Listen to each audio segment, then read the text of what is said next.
Yan, good evening sa aking mga kaibigan sa kalsada. Good news sa mga nag-inassist natin, good news.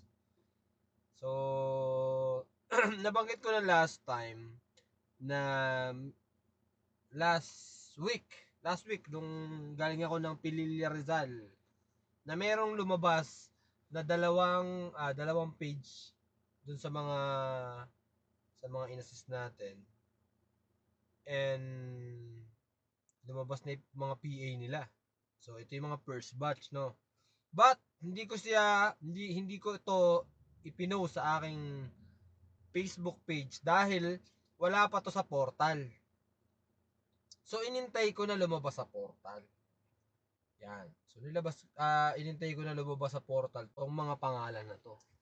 So ito, bibigyan ko kayo ng example. Eto, yan. Wait lang guys. Okay. Eto na.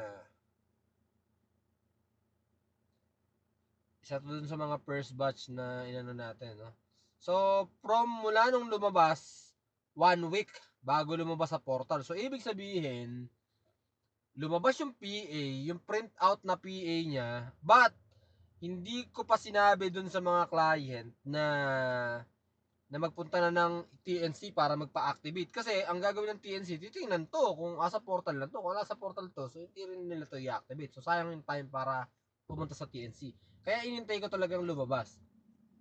Example, Ernesto Pagio Berches. Ayan, ito. So, Ernesto Pagio Berches. Ayan na. Nasa portal na, mga kaibigan.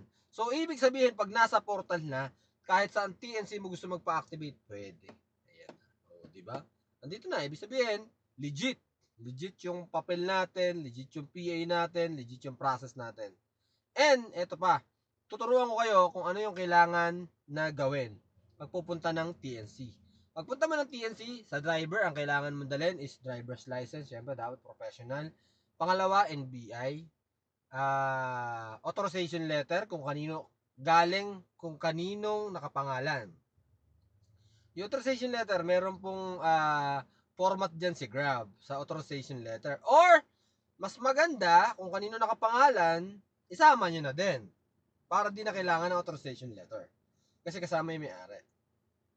Katulad dito, kunyari, ito, si Kuya Ernesto Pagio Berches. Siya yung may-ari, tatay to. Ang magdadrive, anak. So, si Lawrence na anak, kailangan dalhin yung driver's license, kailangan dalhin yung NBI. And then, syempre, si Kuya Ernesto, ang dapat niyang gawin is yung ORCR ng sasakyan, no? Etong PA na makukuha natin. And then, syempre, may pamit to na kasama. Yung sales invoice saka delivery receipt, dalhin nyo din po. Kailangan po yan. Picturean nyo po yung sasakyan, harap, likod, dalawang gilid. No, kailangan yan. I-upload po yan dun sa app. No? And then, ano pa ba ang kailangan? Yung 2303, yung BIR. Dalhin nyo po yan. And lahat din nung hiningi ko sa inyo na requirements, maganda dalhin nyo na lang din. Kasi baka magkaroon ng konting pagbabago, baka di natin inaasahan, di ba? Lahat nung hiningi namin requirements sa inyo sa CPC para sa formal offer, dalhin nyo na lahat. Sure na yun, sure win. Sure win. Sigurado. Pag-iintay lang kayo ng ilang araw, activated, then biyahe na. Yeah.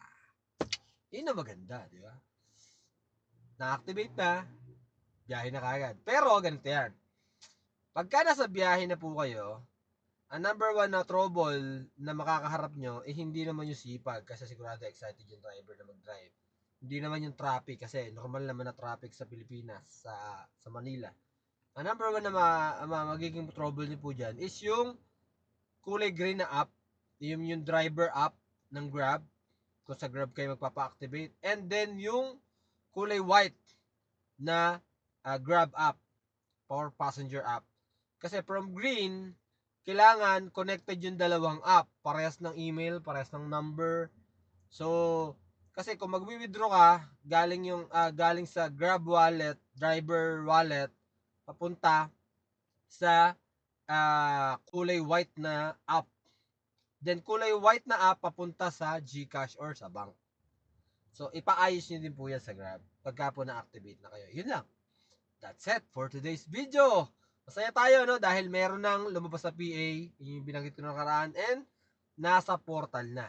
At sana, yung sinabi ng LTFRB, no? Na sila daw ay magiging mahigpit ngayon, manghuli ng tempo. Di tayo masaya doon. Ang masaya tayo is yung sabi nila, bibilisan nilang ilabas ang lahat ng mga PA natin. Yan. Sa tagal-tagal na panahon na di ako nakabiyahe, ay, excited ako makakabiyahe ko kahit isang araw lang sa isang linggo. Isang araw, dalawang araw, kung kaya, dalawang araw, then let's go. So, excited lang ako kasi na-miss ko yung traffic ng Manila. Medyo matagal-tagal tayo hindi nakabiyahe. Sino, anong gagamitin natin? Etong Montero natin. Ay, 2 days lang. 2 days or 1 day. Malaking bagay na yun, no? Na kumita tayo ng konti. Dahil andito lang naman tayo sa bahay. And syempre, yung salamin sa likod, sana magawa na next week. Sana dumating na yung in-order natin na salamin sa likod, no? So sa casa natin pinagawa kasi kailangan ng debugger, no, para maayos. So that's it. Ay nako, nakakatawa talaga.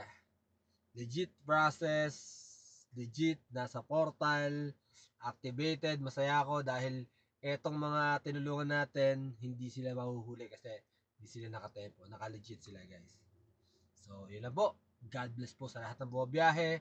Saludo ko sa lahat ng tatay na kumakayod mula umaga hanggang gabi, mula madaling araw hanggang madaling araw. God bless po. Ingat po kayo.